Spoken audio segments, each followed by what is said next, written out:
Comment réagir face à une personne malpolie? Partie 3 sur 3, rigueur avec compassion. Excusez-vous si c'est nécessaire. Cette impolitesse s'est-elle produite dans une autre circonstance?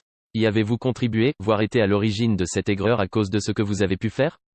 Si c'est le cas, excusez-vous sincèrement, ce qui peut arranger la situation ou du moins désamorcer la personne en colère. Vous pouvez au moins trouver une certaine paix de l'esprit en ayant admis votre erreur et tâcher de faire amende honorable si l'on n'accepte pas vos excuses. Vous pouvez toujours vous excuser plus globalement si vous ne savez pas au juste ce que vous avez pu faire de travers.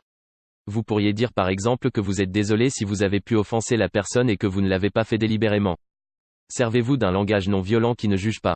Il est facile de se laisser entraîner dans un tourbillon de propos grossiers et haineux, mais vous devriez respirer à fond et bien choisir vos mots pour vous plaindre si vous voulez y réagir plus efficacement et avec plus d'empathie. Un mauvais exemple serait de vous écrier que la personne a été horriblement grossière avec vous. Un bon exemple est de répondre que vous vous sentez blessé par ses propos. Demandez à la personne ce qu'elle veut.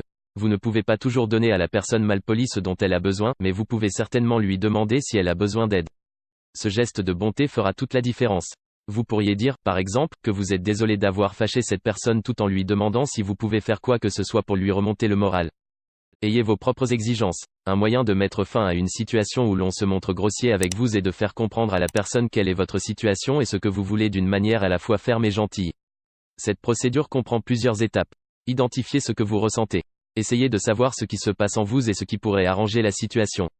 Expliquez à la personne ce que vous ressentez. Formulez votre requête par rapport à vos propres besoins et non pas vis-à-vis de ce qu'elle a mal fait. Dites, par exemple, que vous êtes désolé, mais que vous avez eu une rude journée et que vous n'êtes pas très patient. Proposez-lui d'en reparler plus tard. Dites que l'on devrait procéder autrement. N'ayez pas peur d'affirmer que la personne doit changer de comportement ou d'agissement après lui avoir expliqué votre propre situation. Cultivez de l'empathie. Le mot compassion signifie de souffrir ensemble. Vous pouvez développer efficacement de la compassion et de l'empathie, ce qui mettra fin à la dispute si vous pouvez montrer à la personne que vous n'êtes pas indifférent à ses sentiments et que vous voulez lui venir en aide. La souffrance et la douleur sont universelles, vous ne devriez donc pas avoir trop de mal à vous mettre à la place de cette personne et comprendre pourquoi elle s'en est prise à vous ou s'est montrée impolie.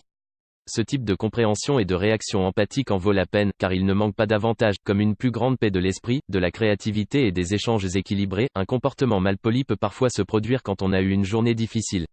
Vous pourriez vous rendre compte que la personne peut s'excuser auprès de vous pour son mauvais comportement, à partir du moment où vous avez répondu à ses besoins et avez apaisé ses frustrations. Merci d'avoir regardé cette vidéo, n'hésite pas à liker et à t'abonner à la chaîne, dis-moi ce que tu penses dans les commentaires.